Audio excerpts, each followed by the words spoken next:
ثم الصلاة We say Alhamdulillah Rabbil Alameen for being given the opportunity to remain on the surface of the earth until today. So we beseech Allah to cascade His everlasting mercies upon the soul of the noblest of mankind, Muhammad sallallahu alaihi wasallam, his households, his companions, and those of us who are following his treasure to the day of reckoning. Having said this, I say Assalamu alaikum wa rahmatullahi ta'ala wa barakatuh. Wa alaikum assalam wa rahmatullahi wa barakatuh. I welcome our esteemed listeners and viewers to the new edition of our weekly program. And likewise, Ustad, you are most welcome once again. Thank you very much. We are very glad to have you today again. It is my pleasure. Yes, sir. So, the topic for today will revolve around the topic, the filmmaking, Islam and filmmaking as an art. This now leads us to a question, Ustad. What is Islam's view on the filmmaking as an art? Bismillah ar-Rahman ar-Rahim wa salatu wa salam ala khayri khalqi Allah Muhammadin Sallallahu alaihi wasallam. wa ala alihi wa sahbihi wa man wala. We thank Allah for this opportunity. It is a major avenue through which we will have the chance to discuss within the space of the time at our disposal certain issues that in most cases are disturbing to some people. It isn't everything that we see that Islam preaches that appears and sounds understandable to several people. Okay. It is our responsibility to break such frames that some people consider rocky as far as Islam is concerned, down to the level at which they will follow us and feel the heat of what we say. As regards the topic you've just put forth, Islam and filmmaking as an art, we will say that Islam as a religion talks about what we call aesthetics Okay. and her arts. It isn't, I would say Islam is not all about having to come down to the mosque, observing your prayers, giving zakat, having to perform the Hajj, and having to fast during the month of Ramadan, and that is all. Islam goes beyond that, because the life we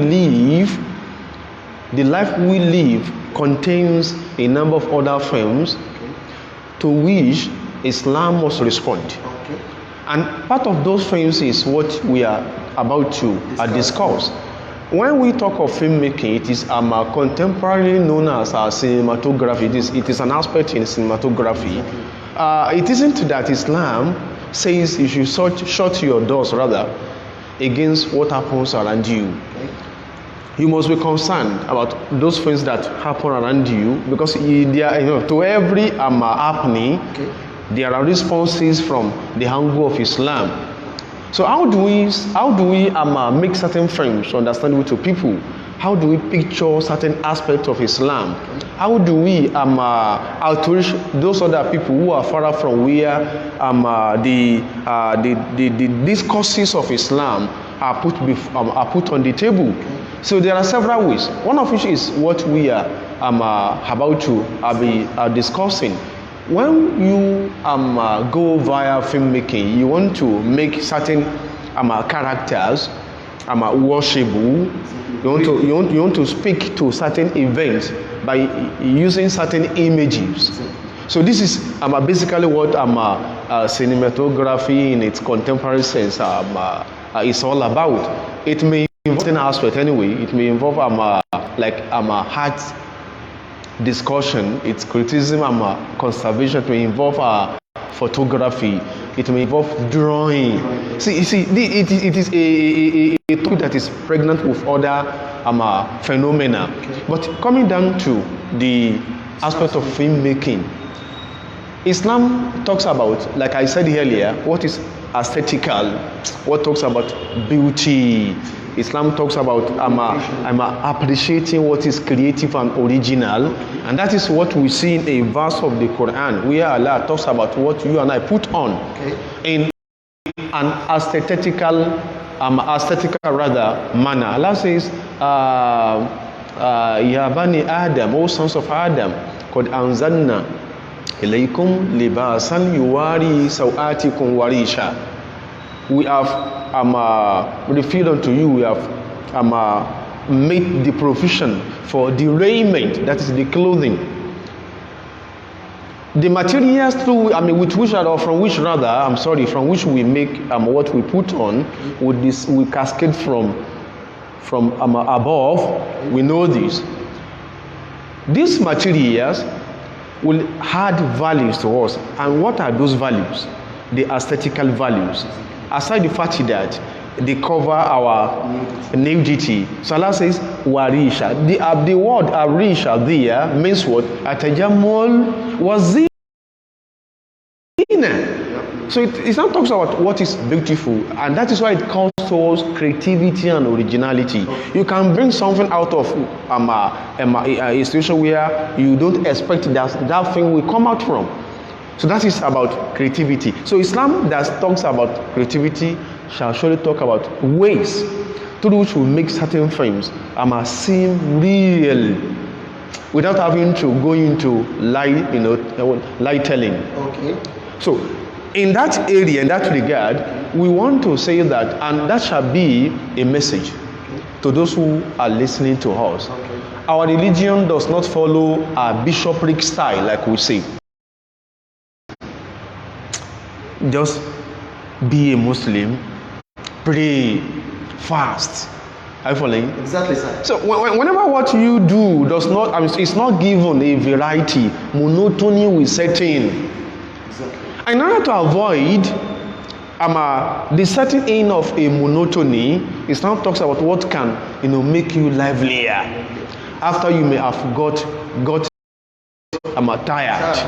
And in line of lifestyle. That's why I said Islam does not follow the path of what is a bishopric, one style. Okay. So in doing that, where do we go? What do we wash? How do we do it? How do it? So this is the concern of Islam as a religion. Okay. Islam doesn't say you shouldn't look for what revitalizes you. So it doesn't say that. But what shall you look for? What shall be the content of that thing you shall look for? And this is why scholars will say that al-ibra bil musammayati wal madamin la bil asma'i wal anawin. Scholars talk about the fulcrum of what we should look for. Okay. They say al-ibra, the concern is about what? Al-musammayat. That thing to which we have attached a name. Wal madamin, and the content, the substance. You watch movies. Which types of movies do you watch? What do you even call a movie? What do we call a movie? A movie rather. You watch operas. What are the types of the operas you watch? What are the contents? What are the messages those operas are set to send to the members of the public? So these are the concerns. You watch, you listen to what people call poems. Exactly. We don't want to use the word music because that may sound confusing. Okay, you listen to poems, you roll out poems. What are the contents of those poems you roll out? How are they composed? What are the messages they are sending across? So that is why scholars say that al-ibra bil musammayat wal madamin. A very good example of what we are saying is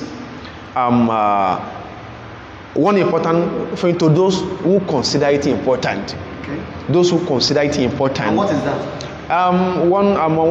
It is in form of an I would say TV opera. Okay.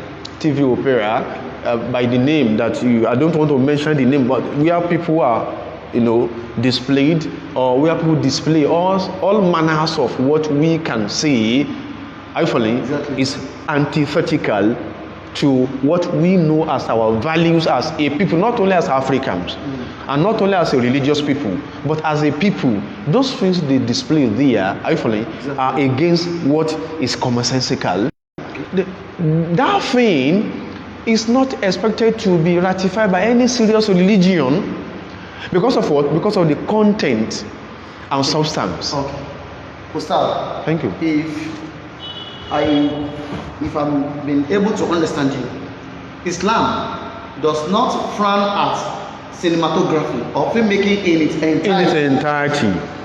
Now, what type of film can Muslims make?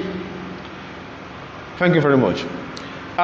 We said at the beginning that cinematography is, sometimes is about the art and technology that goes with, they say, motion picture photography. Thank you very much. Motion picture photography. Sometimes it may hard to its gems, what we call cinema. Sometimes it may be drama. Yes. Okay. The concern here, stage play. Thank you. The concern here is the message, one, and the way the message is relayed. The message and the way the message is relayed. Which has to do with the content. The content. The actor, the cast. The actors, the characters, and the messages they are relaying. Okay. So an aspect of that, that thing we are discussing is also documentary production. Okay. So how do we couch our arguments with which we are staging what we are staging? One, two, what are the purposes that are attached to what we are staging? Three, are we really sincerely committed to providing or giving the public what they deserve to have? So this is where Islam is coming into how those things are produced. The Prophet in one tradition says that kaburat khiyanatan an tuhaddith akhaka hadithan huwa laka bihi musaddiqun wa anta lahu kadhibun. This is a hadith reported by Imam al-Bukhari في الأدب المفرد and Imam Abu Dawood في Sunani. Kabat khiyana, it is an acme of betrayal. It is the peak of betrayal. And to hadith khawka hadithan, for you to serve a message to a fellow mortal of your pedigree. Wa uwa laka bihi musaddiqun. The other person at the other side of the production believes in whatever you say or relay. But you are a consummate liar with respect to what you are sending to him. So what forms the basis of the movies, the home movies that we watch, the soap opera? What form the basis? What actually are we pushing to the society? Okay. That is a factor. Okay. What actually are we putting to the society? Are we to, for instance, part of what people keep themselves busy with is films. Exactly. What is the substance of those films? Okay. What are we to derive or profit here from watching them? Okay. Are they not, the graphic ones, the pornographic ones, like those ones you and I know that have inundated our society, and which affect the psyche of what? Of the upcoming youths. Because the thinking now to several youths in this society, especially in this part of the world, is, I could say, I'm a three-edged. Thinking about, they're thinking about drinking, alcoholism, and prostitution. Prostitution with all the meanings it has. These things have motivations. Those who keep themselves busy, who dedicate their lives to these things, are getting the motivation from somewhere. So the areas where these motivations are coming from are what Islam is addressing. Those areas, what is the substance? we say we are into filmmaking. But that thing that is considered sacred, Okay. with respect to how a man and a woman should interact, is made public. And this is with respect to what they are now celebrating in a crazier fashion. Bibi Naija. Okay. Now, Ustaz, I'm very sorry to cut you short. I want our audience to get a very clear picture Okay. of what Islam's view or verdict is on filmmaking vis-a-vis what we have in this part of the world, most especially in what we call the Nollywood. Let me put it that way. Okay. Is there anything in Nollywood that is Islamic? If Islam is to preside over what is Nollywood, including the Bibi Naija or what we're saying, the different comedy skits and what have you, people roll out every second onto the social media, onto you and me. Ustaz, what is Islam take on it? Are these things allowed in Islam? The response Can one just take up the job of acting? the response to that is simple. Okay. As scholars of Islam will say that ta'rif an shay qita'atun an tasawwurihi. Before you can say something is permissible, is legal, is optional, is mandatory, is forbidden, Exactly. you must have been rest assured of what its content is. Okay. If you don't know the content of that thing around which your analysis goes, you may possibly not be able to say anything about it. Okay. When you talk of the Nollywood, or what you called it, Okay. what do they do there? Okay.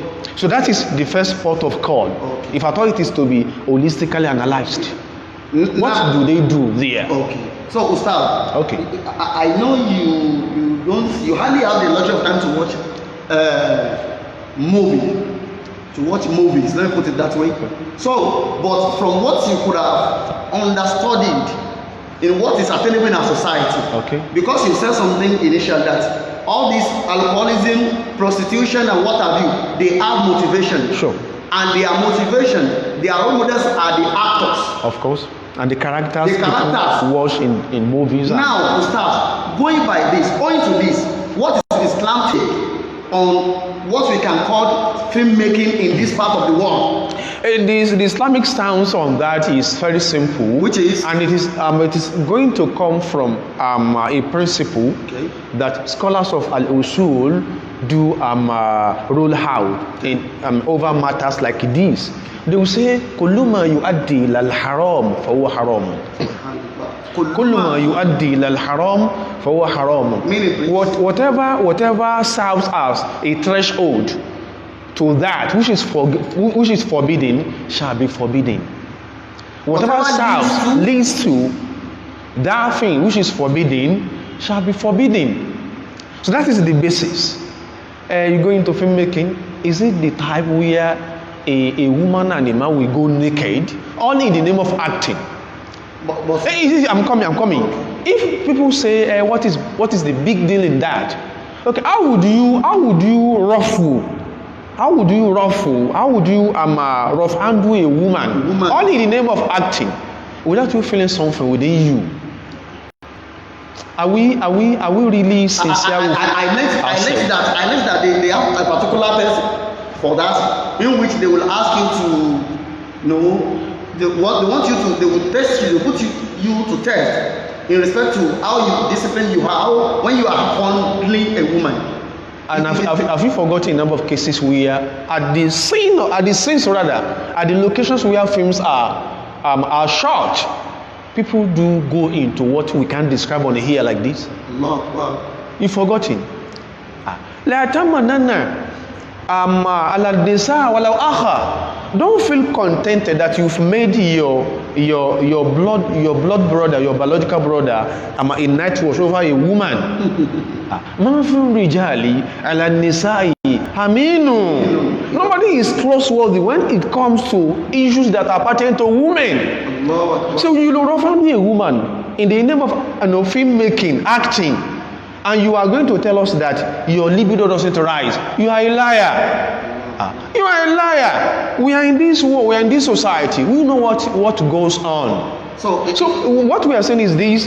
The Nollywood of a thing, and whatever it's the basis is whatever leads to that thing which shall be considered forbidden is in itself forbidden.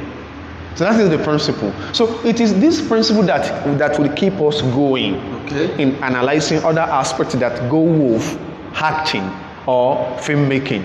And like I said earlier, some people erroneously think that whatever is beautiful, whatever is aesthetical, whatever is whatever gives people that wider space of emotional joy, Islam frowns at it. No, that is not Islam for you. Because there are occasions when the Prophet sallallahu alaihi wasallam would tell the companions that there were a number of Arab poets who had lived before he came, whose poems make sense. Whose poems make sense. Look at that point. I want us to do justice to this aspect, because I will still want to go to poem and music. It is part of the analysis. Because the principles we shall use to explain what we are explaining shall equally be applicable to those aspects. Poem and music, of course. So poem is quite different from what music is. It is like when you compare the heavens and the earth, wow, they are different.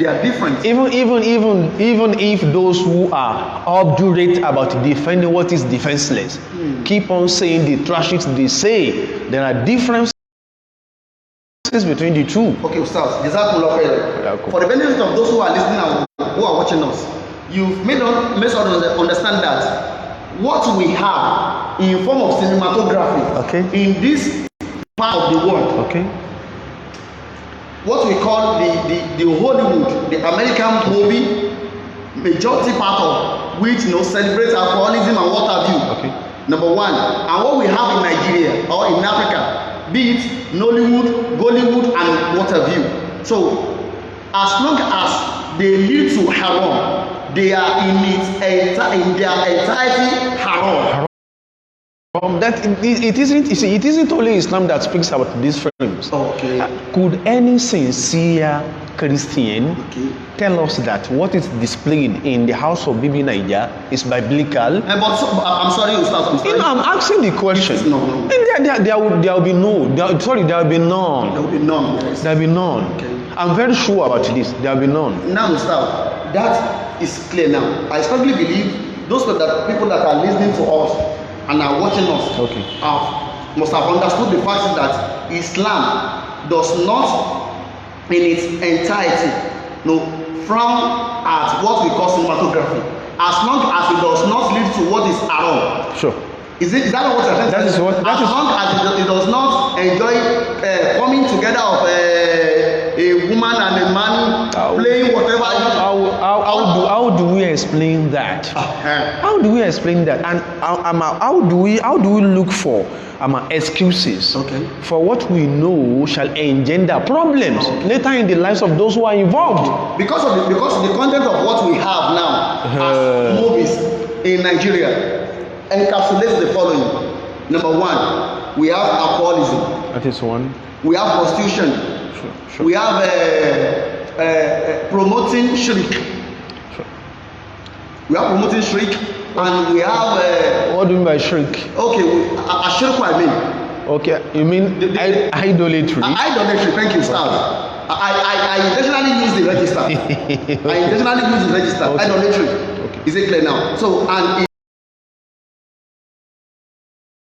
also involves what we call something like robbery, or something that relates to that. Because we have many and not only robbery and hooliganism. The spirit of wanting to become a tout. Thank you. Hooligan. Thank you. A bandit. A kidnapper. What have you? Thank you. That's the content of what we have today as movie. Nobody disputes that anyway. Especially the sincere ones amongst us Nigerians. Okay, sir. They wouldn't dispute that. Now, sir, That has been discussed. Sorry, there might be need for us to go a little bit longer today. Ustad, what about Islamic songs as we have it in Nigeria today? Like what we have, what you and I know as those that are parading themselves as Islamic singers. A particular singer, I don't want to make mention of names because we are not allowed to do that. So he momentarily resides outside the country. Okay. He said, and I quote, "There is nothing that makes the typology of song they sing haram in Islam. If there is, it needs an unequivocal statement from the Quran and from the Hadith." Ustad, and if somebody has a particular scholar also, he put it to him, he said he's singing haram. The person in this instance is a Fuji music singer, a very famous one for that matter. Okay. He has that Afa. Okay. On that he said Afa is singing haram. Afa said no. So now Ustad, is that Afa correct? Without mentioning our words, okay, we will say that, like we had earlier said, okay, there are differences between what Islam considers as poetry, okay, and music. Okay.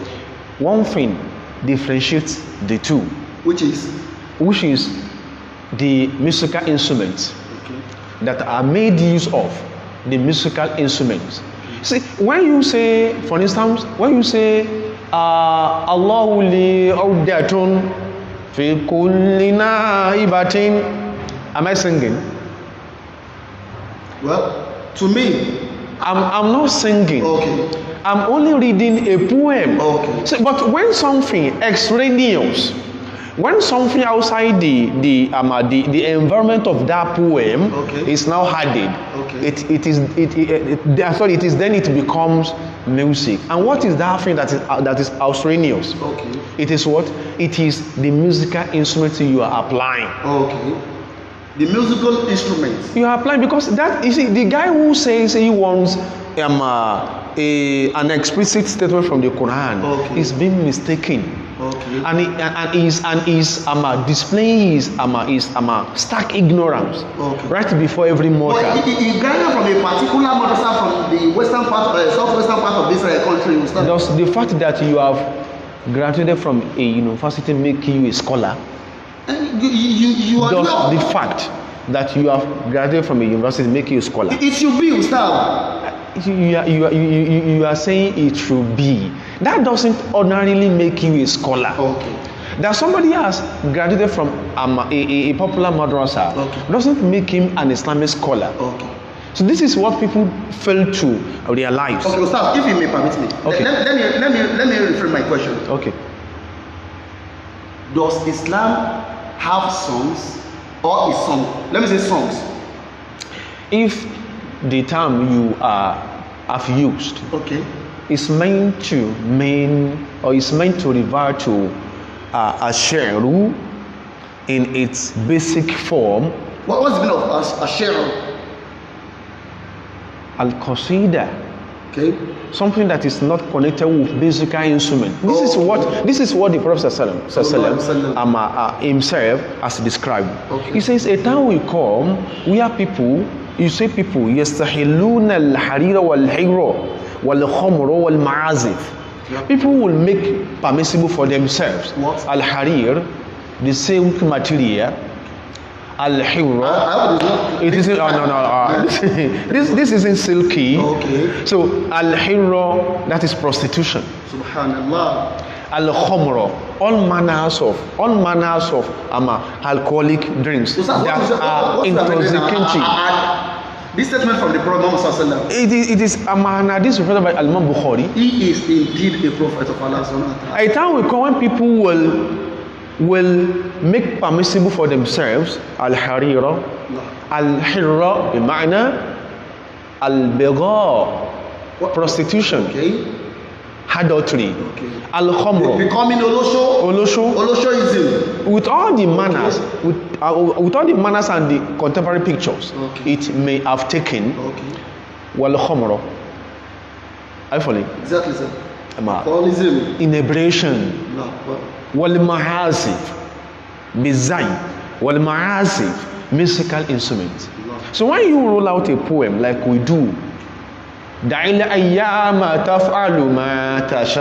you be dancing to that if one is normal? Does that call for a dance? But when someone is beaten, when someone is drummed somewhere, you are going to assume an attitude you never assumed before you are set to display what you are displaying. So this is the line of difference. People may bring heavens down in order to search for proofs that are not there. This is the position of Islam. That once you get a poem, are you following? Exactly. Once you get a poem, followed by anything musical. Are you following? Anything musical, drumming, guitar, piano, all those other instruments. You are into music, not into poem any longer, and which is not into poetry rather any longer, and which is in Islam forbidden. Subhanallah. For those who care to be told the truth. For those who care to be told the truth. Now, synopsis of what you just said now is that singing that is associated with so that is the definition of the Islamic scholar. They will say ash-shi'rul mashhub al-mashhub bi alati tarbi. A poem or a music that is associated with or connected with musical instrument. So now this isn't the definition of Saudi Arabia scholars, so scholars of Islam generally. So we have to be clear as regards to that as well. If you've noticed rather, you will see that somehow you are quizzing me. I'm not quizzing you, Ustaz. I want this thing to be explicitly stated. You are quizzing me. I'm very sorry, Ustaz, if I quiz you, but people need to be told the truth. So now, filmmaking based on the typology of what we have here is forbidden. Is that not what you said? That is what I said. Let me respond in this manner. That is what I see. And there's another thing I should have added. When the content of a filmmaking exercise involves the personalities of some prophets of God, we don't toe the forbidden path. You cannot make you a figure that will represent Jesus Christ in any film I'm going to shoot. You can't be that perfect figure. You can never be. And that is why we tell people who say, we've watched Muhammad movie. There isn't Muhammad movie. And there isn't any movie that is exactly how Jesus Christ looked like when he was here. We call that nativity concept. They look for people, who could act and who could have a modicum of semblance to him. And look at the troubles that singular act has engendered. You have people hero worshipping, mortals of their pedigree, calling them a prophet whom they are not rather. They say this, they see pictures of people, mortals like you and me, hung across several religious centers. So that is why it comes in form of a consensus.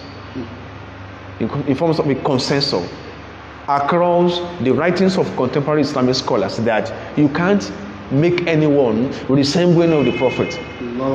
For the honor they deserve from us. For the honor they deserve from us. So that is as regards to that. Now, I want to just do a kind of synopsis of what you doled out. Number one, the typology of movies that are being acted, being premiered, being sold, being watched to which each and every member of each household dedicates their time. So is forbidden in Islam. In this part of the world, that's what I'm trying to. That's what. Now it comes to this part of the world. What we have in Nollywood, Gollywood, and Hollywood, and what have you. So that is one. Number two, singing. Okay. That is associated with musical instruments. All forms of musical instruments. Gustav, let's put that question to rest. Let's go for a ride over it. If you can permit us. I'm being constrained by the time actually. So now, Gustav, in an unequivocal statement. Okay. What's your advice to those Muslims who have developed a kind of, I don't know what, unending passion to filmmaking? One, we have a lot of them there. To those who are always updating their archives when it comes to movie watching and also listening to music, and those who are calling themselves as Islamic singers. In just, I would say 3 statements. Okay. I would say 1, you must understudy the content, the nitty-gritty of any course you are going for before delving into it. Okay. That is 1. 2, I also watch movies, but I watch movies that are associated with a course I've chosen in life. Okay. And this is a fact I'm certain you are aware of. Exactly. And like us several other people who are close to me. Okay. I go for whatever will add value to my course of study. And if that thing, and that is the third statement, that thing is against the dictates of my religion is larger than myself. No. My religion, you may attach anything you want to attach to this statement. Okay. We care because we know we are dealing with our creator. My religion is larger than myself. And that is a fact. I will continually reiterate. My religion tells me that, like us other religions. So I want you to you said the last statement is that when that thing that you watch that appertains to your course of study goes against my religion. Okay. The dictate of my religion, the dictate of my creator, shall prevail. And that is the position of the Quran for those who think they have the liberty to venture into those areas into which they are venturing. The Quran says that ya ayyuhalladhina amanu, oh you who claim you are believers, la tuqaddimu bayna yadayi Allahi wa rasulihi, don't preempt Allah and His Prophet. La tuqaddimu bayna yadayi Allahi wa rasulihi, don't preempt Allah and His Prophet. Wattaqullaha, fear Allah. What do you mean by you not preempting your God? What is the, if you think your religion, are you following, is close-mouthed over a number of issues that are pertaining to how life is to be lived to the fullest. My religion speaks about virtually everything. And that is a way to call our brethren to order. Before you venture into anything, okay, you are given theater art as a course in the university. Yes. Theater art, performing art as a course in the university. If truly you want to live this world, you want to live in this world rather, and leave behind you imprints through which you are going to remain honored till eternity. Understudy what your creator. Everybody talks about Eleda now. If at all you don't have that strong belief in our conceptualization of God, Allah, you believe in your Eleda. What was that the person that, the supreme being that created you? Okay, what is his dictate as regards what you are venturing into? So this should be a question of resuscitating the dying conscience in people. Nobody will say you will be incarcerated if you go into a particular, a course of action. But let your conscience be awake. Let your conscience be awake. So that is our advice. لا تقدموا بين يدي الله ورسوله. That thing my creator says is not permissible. I'm not going to make it permissible for myself. Just because of my ulterior and my goals. May Allah assist us. Thank you. وأنتم فجزاكم الله خير. We really appreciate your time and your contribution from the program today. Thank you very much for So the may pleasure. Allah preserve you on the goodness. Amen. And likewise us with you. Amen. All you listeners and viewers, I strongly believe that we must have learned one or the other on this program, on this edition. Inshallah, next week we are going to have a kind of extension of what we've discussed today, and we are looking forward to receiving questions on the discussed topic. Till we meet again, inshallah, I say assalamu alaikum wa rahmatullahi wa barakatuh. Wa alaikum assalam wa rahmatullahi.